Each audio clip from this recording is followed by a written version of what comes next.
Anak Sarawak Awards to inspire global legacy. On World Fairs, two dead after shooting at German Mercedes plant. RHBI's collaboration with Sarawak. Those are the headlines for tonight. You're now with me, Lorenzo Isaac, and this is TVS Nightline.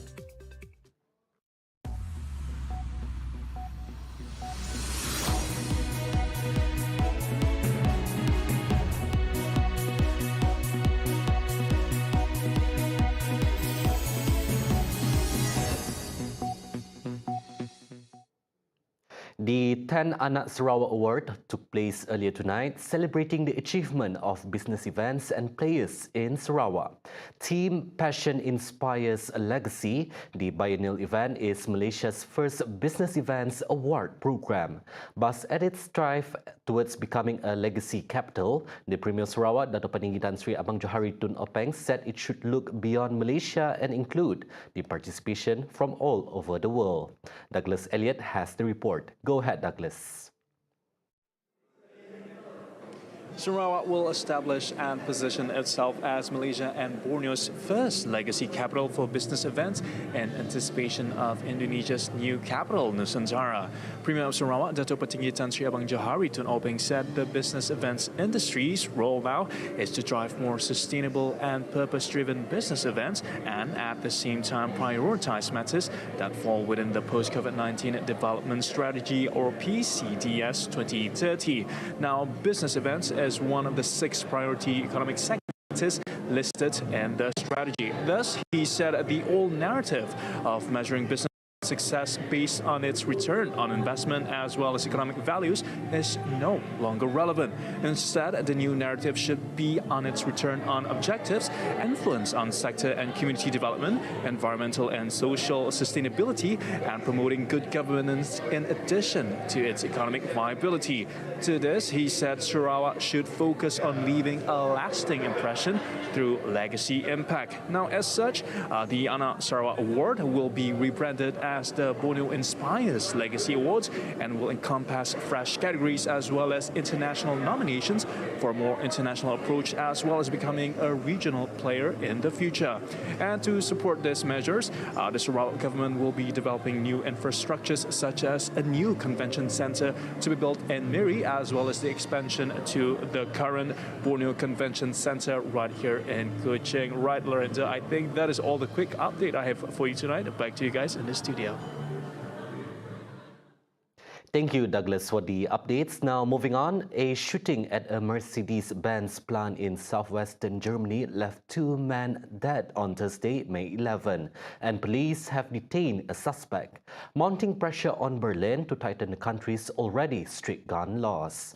The suspect, 53 years old, opened fire on the victims before security workers at the site in the southern German city of Sindelfingen held him down and handed him over to the police. Police and the local prosecutor's office said in a statement today. The suspect did not resist arrest, they said, and the victims, both aged 44, died of their injuries.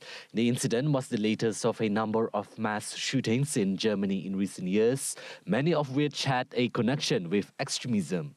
Investigators have yet to establish a motive for Thursday's shooting. The German government had vowed to tighten its gun laws further after a gunman opened fire on people gathered in Jehovah's Witnesses Hall in Hamburg in March, killing 6.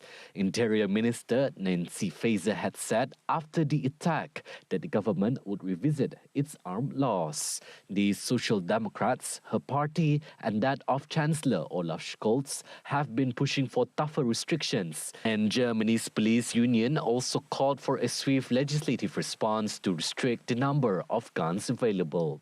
Mercedes-Benz produced its flagship S-Class luxury sedan at the Sindelfingen plant, located some 17 kilometers southwest of Stuttgart. The company said the gunman and the 2 victims belonged to an external services provider.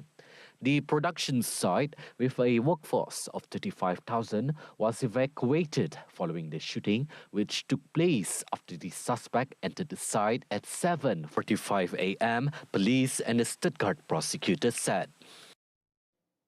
Now on to some local news. RHB Bank views Sarawak as a potential destination to strengthen its operations. Group Managing Director of RHB Banking Group, Muhammad Rashid Muhammad said, currently the bank is associated with mega projects, namely PATCAM, developed by the state government. Maybe some of the project mesti dalam perbincangan. Saya tak boleh sharekan buat masa ni, tapi yang projek yang telah kita laksanakan bersama, of course yang paling besar ialah PATCAM, Methanol Project Plant 1, yang kita adalah RHB adalah main advisor, the main advisor for the project. So banyak lagi projek-projek yang kecil, so kita akan terus support the government, Sarawak government. He said this when met after a courtesy visit to the Premier of Sarawak, Datuk Petinggi Tan Sri Abang Johari Tun Openg at Wisma Bapa Malaysia on Friday.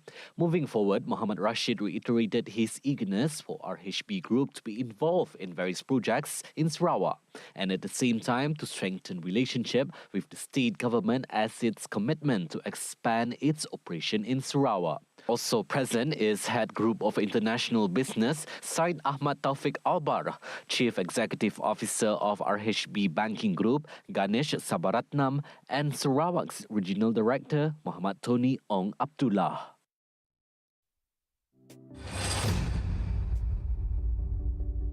Permata Synergy program under the Senari Synergy Sendirian Berhad give access to hardcore poor children around Kuching to their educational development.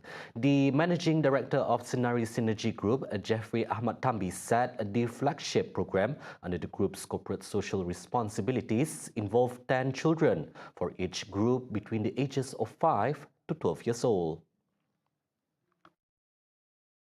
Kita melihat pada kanak-kanak yang ibu bapanya kurang daripada di bawah golongan yang B40 yang yang offered yang siada sama adanya kematian bapa ataupun kematian maknya yang siada berpendapatan lah. Jadi kita bantu siada anak-anak tu dengan memberi financial assistance tiap-tiap bulan. Kita berikan siada juga dengan kelas-kelas tutorial, terutamanya sains, matematik, English dan juga fardu ain dan pendidikan Islam. He said this when met by reporters after a courtesy visit to the Premier Sarawak, Datuk Petinggi Tan Sri Abang Johari Tun Openg at Wisma Bapa Malaysia on Friday. The courtesy visit witnessed the presentation of zakat worth 220,000 ringgit by the Senari Synergy to the Baitul Mal Sarawak Fund TBS as one of the group's contributions to TBS. According to Jeffrey, a part of the money will be utilised to implement the Permata Synergy program. Kita mula program tu tahun 2016. Maknanya sejak tahun 2016 dah ada yang dah graduate masuk ke Form 1. Untuk kita ambil baru yang batch baru supaya punya continuous program. Kita ambil balik ada 6 orang baru to top up. Supaya consistently kita ada 10 orang. Senari Synergy Sendirian Berhad, an investment holding company, was incorporated on 29 July 2010 to focus on petroleum, oil and gas-related industries and palm oil refining business. The shareholders are Sarawak Timber Industry Development Corporation STIDC, Lembaga Amanah Kebajikan Masjid Negeri Sarawak, Yayasan Sarawak and Asar Industri Sendirian Berhad. Nearly 70% of dogs near the Sarawak-Indonesian border have been vaccinated. Deputy Premier Sarawak, Dato' Amar Douglas Ugah Embas, described this as a positive development in the fight against rabies currently ravaging Sarawak at the moment. I was informed by UKPN yesterday, IBET, the body that is entrusted to do the vaccination, especially along the border area, have done very well. According to them, they have vaccinated almost 70% of the dogs that within their area of operation. Uga said a meeting will be held between the State Disaster Management Agency Committee and the Department of Veterinary Services Sarawak under the Minister of Food, Industry, Commodities and Regional Development, Dato' Sri Dr. Stephen Rundi Utom, to review the efforts on eradicating rabies, including the vaccination program. In the meantime, UGA urged the public to seek medical treatment immediately in the event they are bitten or scratched by dogs, without needing to assess the severity of the injury. If you get immediate treatment and complete the doses, your chances of survival is almost 99.9%. So you don't have to assess the seriousness of the scratch or the bite. As long as you're bitten or scratched, go straight. The treatment are free at the public hospital. In a public hospital. He said this in a press conference during a visit at the new Unifor complex construction site earlier today. Up until Thursday, 235 rabies were reported in Sarawak, with a recorded death toll of 9 throughout 2023. The construction of the new unit for other religions Unifor complex is 3% ahead of schedule and on track for the July 2024 deadline. Deputy Premier of Sarawak, Dato' Amar Douglas Uga Ambas, earlier today visited the construction site and expressed his satisfaction with the project's progress. The contract value of this project is 63.6 million. It's a 10-story building with a conference hall on the 3 acres site. 3 acres site. We are very pleased with the progress. It is on schedule, ahead of schedule actually.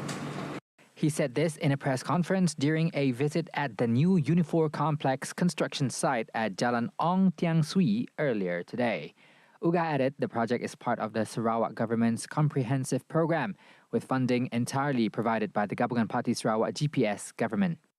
This is a clear indication of how the state government and the Premier and the GPS government under the leadership of Yang Amat Berhormat Datuk Tinggi Abang Jo, the Premier of Sarawak, to support Unifor program in Sarawak.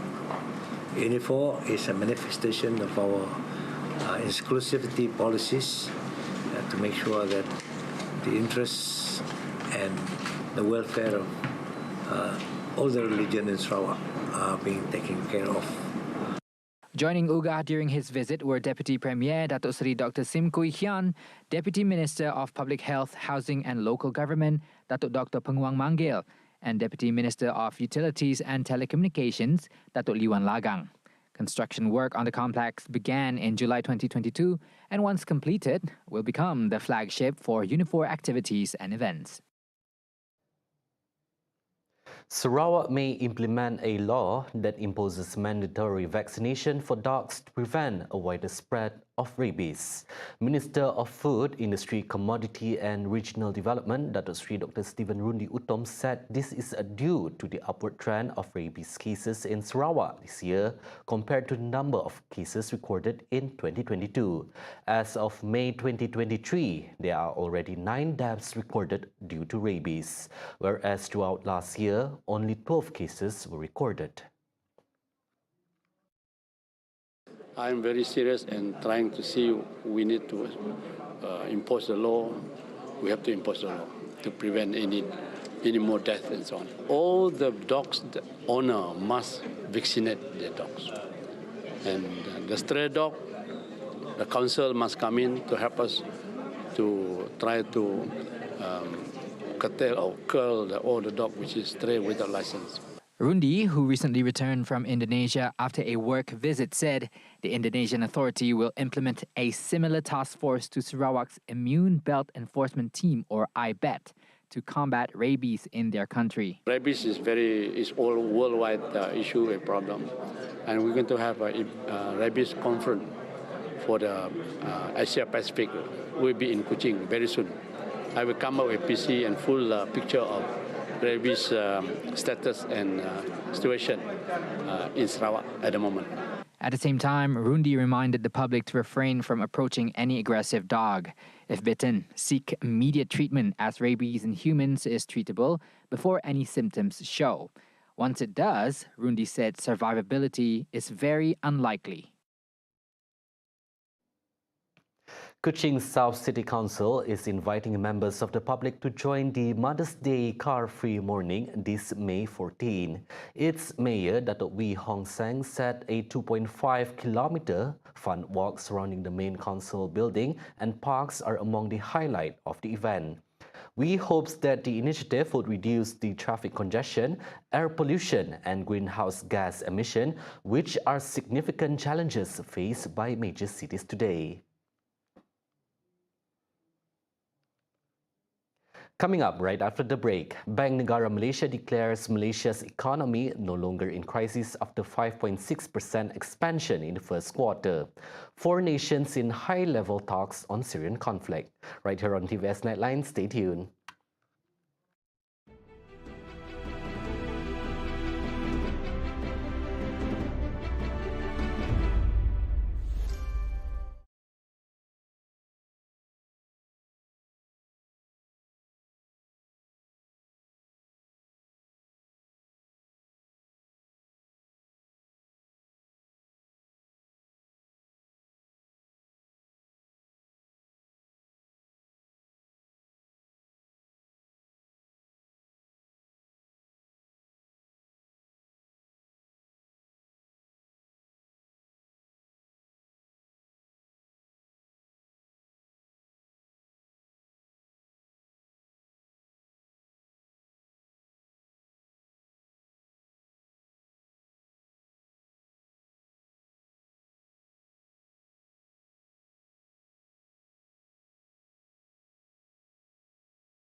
Welcome back. Malaysia's economy achieves better growth than expected at 5.6% in the first quarter of 2023, primarily driven by private sector spending. Governor of Bank Negara Malaysia (BNM) Tan Sri Nur Shamsiah Muhammad Yunus stated that the growth was supported by increased household spending, continuous investment activity, a healthy labour market and heightened tourism activity.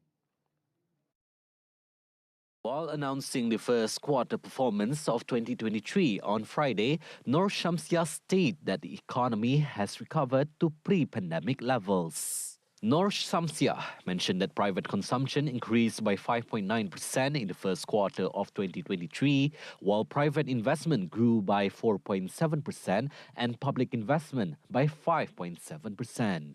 However, public consumption declined by 2.2% due to lower spending on supplies and services. Malaysia's net exports increased by 54.4% in the first quarter of 2023, thanks to continuous recovery in tourism activity. Meanwhile, unemployment rate improved in the first quarter of 2023, decreasing to 3.5% compared to 3.6% in the fourth quarter of 2022. Nur Shamsiah also stated that overall inflation fell to 3.4% in the first quarter of 2023, aligned with supply conditions and moderate costs. Furthermore, the ringgit has demonstrated stable performance, rising 0.1% against the US dollar in the first quarter of 2023. The establishment of the Asian Monetary Fund (AMF) would guarantee the economic resilience of ASEAN countries without having to rely on global economic powerhouses. Economic expert at Putra Business School, Associate Professor Dr. Ahmed Rasman Abdul Latif said the repeated call made by Prime Minister Datuk Seri Anwar Ibrahim for such institution at the 42nd ASEAN Summit 2023 is seen as a proactive move to protect the economic interests of the ASEAN region. Saya tidak melihat dari segi menguatkan ekonomi, tapi lebih kepada resilient, lebih kepada manfaat. Kerana jika perang tarif berlaku, jika syarikat dan China berterusan mengenakan sekatan dagangan atau ekonomi yang akan menjadi mangsa lebih kepada negara-negara lain seperti negara di Asia. Oleh itu, kita tidak boleh nak, orang kata, berdepan dengan Amerika Syarikat dan China secara terbuka. Tetapi apa yang kita boleh buat ialah jika polemik geopolitik ini berterusan, kita nak melihat negara-negara ASEAN ini masih lagi mampu berdagang sama sendiri dan mereka tidak terkesan dengan turun naik mata wang dolar Amerika Syarikat sebagai contoh. Ahmad added, if the Asian Monetary Fund were to come to fruition, it should adopt a different model from the existing financial institution, such as the International Monetary Fund, IMF, by adopting digital currency that will not be affected by depreciation. Namun, saya berharap kalau betul penumbuhan dana moneter Asia ini berlaku, kita jangan guna model International Monetary Fund, iaitu masih lagi berpaksikan kepada pinjaman. Tetapi apa yang kita boleh tambah baik ialah mengadaptasi serta mengaplikasi teknologi sedia ada. Yang kita lihat sekarang ni banyak bank pusat dan juga di China juga telah menerajui satu sistem yang dipanggil CBDC, iaitu Central Bank Digital Currency, mata wang yang diterbitkan oleh bank berpusat tetapi di bawah teknologi blockchain dan dijamin oleh kerajaan yang boleh digunakan untuk aktiviti perdagangan antara negara dan juga sebenarnya boleh digunakan untuk membantu mana-mana negara yang mengalami masalah kewangan kerana ia tidak akan tertakluk kepada turun naik mata wang Amerika Syarikat. He explained the establishment will also give its member state the opportunity to trade among themselves without having to depend on US dollars. Apa yang boleh dilakukan ialah transaksi perdagangan tidak menggunakan dolar Amerika Syarikat. Sekarang ni katakanlah Malaysia mau beli nenas daripada Thailand, kena berdagang membeli, kena tukar dulu mata wang tu kepada mata wang US dollar. Dan kalau Thailand pun nak beli minyak sawit daripada Malaysia, perlu tukar kepada mata wang US dollar. Jadi apa yang kita nak lihat sekarang ni tidak perlu tukar kepada US dollar, boleh gunakan mata wang sendiri dan ini boleh dilakukan kalau kita ada Asian Monetary Fund.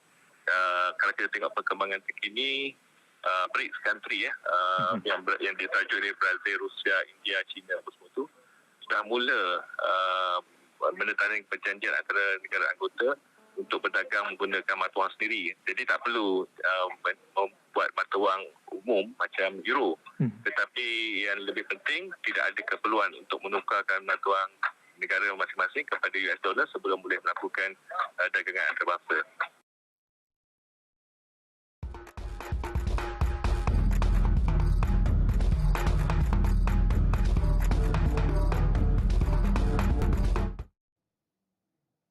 For many, the first step is often the hardest. However, national artistic gymnast Ali Hamuda, his debut in the Cambodia SEA Games 2023 bears the sweetest reward, clinching not one, but 2 bronze medals for the Malaysian squad in the rings category under artistic gymnastic category.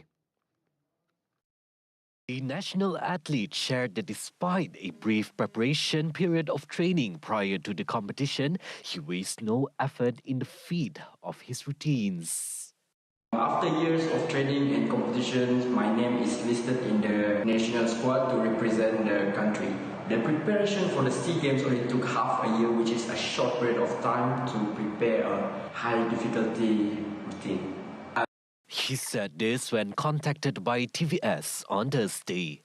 According to him, the future of gymnastics as a national sport towards a world-class level needs to be secured by giving more exposure to youths alike who are interested in taking up the sport professionally. Ali also confided that being mentally prepared is a crucial aspect in gearing for the competition. To me, gymnastics needs more exposure, especially to the youngsters, in order to secure a better future in the sport. Malaysians are not really exposed to the sport unless there is a big name representing the country. As what I am told, to make a world-class routine and to secure a medal, the difficulty level and the execution score must be balanced. For example, a high difficulty routine with a low execution score will not meet the world standard. Apart from that, staying positive and confident also helps a lot during the competition. Psychologically prepared also affect the situation, especially during the game. The national men's artistic gymnastics squad chalked up 4 more bronze medals on the final day of competition at the National Olympic Stadium in Cambodia on Tuesday. Among the medalists were Sharul Amy, pommel horse, Ali Hamuda Abdullah, rings, Eng Chun Chen, parallel bars, and Lukman Al-Hafiz Sulfa, horizontal bars.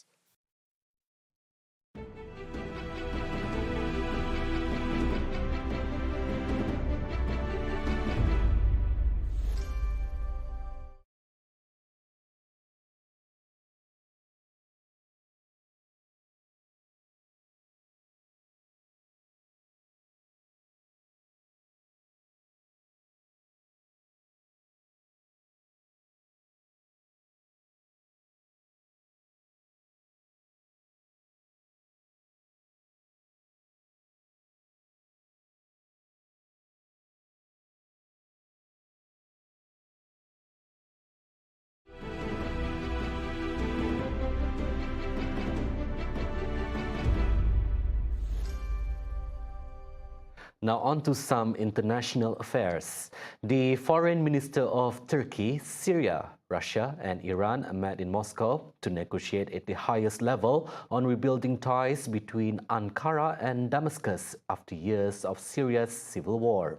Turkish Foreign Minister Mevlut Cavusoglu said in a tweet that he stressed during the meeting of the need for cooperation in the fight against terrorism and established the groundwork for the returns of Syrians. Cavusoglu added further that the meeting will focus on taking the political process in Syria, moving forward, and protection of Syria's international integrity, among others issues discussed. Although it was not immediately clear if the meeting produced any concrete outcomes. Previously, NATO member Turkey backed political and armed opposition to Syrian President Bashar al-Assad during the 12-year civil war and sent its own troops into the country's north, as well as hosting more than 3.5 million refugees from its neighboring country of Syria. Chief Executive Officer of Twitter, Elon Musk, said that he has found a new chief executive for the social media platform without naming his replacement. Musk said he will transition to being exec chair and CTO, overseeing the product, software, and sysops. The move is likely to ease Tesla's investors' concern, who have been increasingly worried about the time that Musk is devoting to turning around Twitter, thus making the Tesla Incorporated shares jump 2.4% in volume spike on the news. The billionaire's first 2 weeks as the new Twitter owner in October were marked by rapid change as he quickly fired Twitter's previous CEO, Parag Agrawal, and other senior leaders, and then laid off half its staff in November. Musk, a self-proclaimed free speech absolutist, has said he took over Twitter to prevent the platform from becoming an echo chamber for hate and division. And that is all the news for TVS Nightline. And in conjunction with the coming Unity Week, our news team and anchors will be at the Kuching waterfront and will be broadcasting our news bulletins live on the location. So mark May 20th to 26th on your calendars and be sure to join us there. I'm Lorenzo Isaac. Thank you for watching.